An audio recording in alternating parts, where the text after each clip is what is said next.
নমস্কার দর্শক বন্ধু, আমি জ্যোতিষতান্ত্রিক মাতৃ সাধক শ্রী সুব্রত প্রজ্বলিত জীবন অনুষ্ঠানে আপনাদেরকে জানাই স্বাগতম। আজকে যে বিষয় নিয়ে আলোচনা করব সেটি হলো সমস্ত রকম যোগ্যতা থাকা সত্ত্বেও পাত্র বা পাত্রীর বিয়ে হচ্ছে না।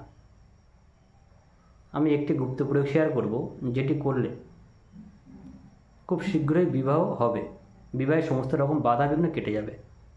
যারা দীর্ঘদিন ধরে এই ধরনের সমস্যা রয়েছেন, পাত্র দেখতে সুন্দর, বাড়িঘরদর আছে, সুপ্রতিষ্ঠিত, তবুও বিবাহ হচ্ছে না।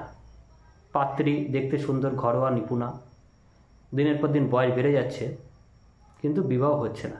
মনের মতন পাত্র বা পাত্রীর খোঁজ পাওয়া যাচ্ছে না বা বিবাহ হচ্ছে না।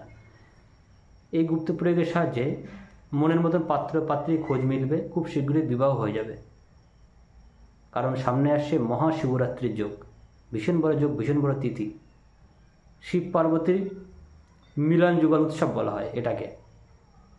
শিবরাত্রির মহিমা প্রচুর আছে, সেটা নিয়ে বিস্তারিত ভিডিও আনতে চলেছি। চ্যানেলটা সাবস্ক্রাইব করে রাখুন, নিচে দেখুন লাল লাগার সাবস্ক্রাইব সে প্রেস করে দিন, পাশে থাকা বেল আইকনে প্রেস করে দিয়ে আমাদের পরিবারের সদস্য হয়ে যান। এই যে গুপ্ত প্রয়োগ, এটি করতে হবে শিবরাত্রি অমাবস্যা তিথি চলাকালীন।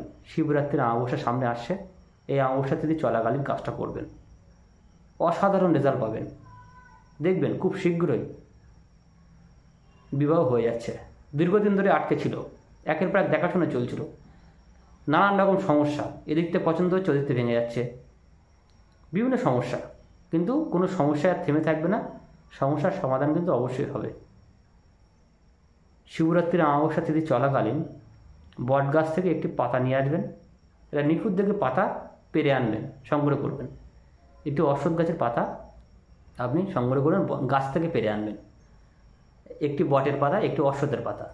সেই বট গাছের পাতায় যার বিয়ে হচ্ছে না, তার নাম সে নিজেই যেন প্রয়োগটি করে, নিজেই প্রয়োগটি করবেন। তার নাম লাল কালির পেন দিয়ে লিখতে হবে বট গাছের পাতায়, অশ্বত্থ গাছের পাতায়। যার বিবাহ হচ্ছে না সেই নিজেই লিখবে, নিজেই প্রয়োগটি করবে। নাম লিখে দেখবেন প্রচুর জায়গায় শিবলিঙ্গের মন্দিরে পুজো পাঠ হবে। ওই দিন দুধ দিয়ে বাবাকে পুজো করা হবে, মাথায় জল ঢালাবে, ফুল দেওয়া হবে, বেলপাতা দেওয়া হবে, ঘি দেওয়া হবে। শিবলিঙ্গের মন্দির থেকে একটি ধুতরা ফুল সংগ্রহ করবেন।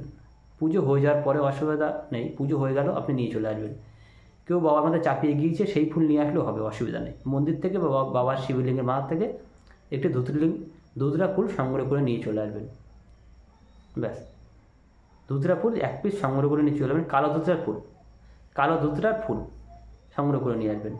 সে বট গাছের পাতায় ও অশ্বত্থ গাছের পাতায় মাঝখানে, দুই পাতার মাঝখানে ফুলটা রাখবেন। রেখে এইভাবে হাত দিয়ে শিবলিঙ্গের কাছে অন্তত 108 বার ওং নমঃ শিবায়, ওং নমঃ শিবায়, ওং নমঃ শিবায় এই মন্ত্রটা জপ করবেন। নিজের বাড়ির শিবলিঙ্গ যদি থাকে সেখানে করতে পারেন, কোনো মন্দিরে করতে পারেন।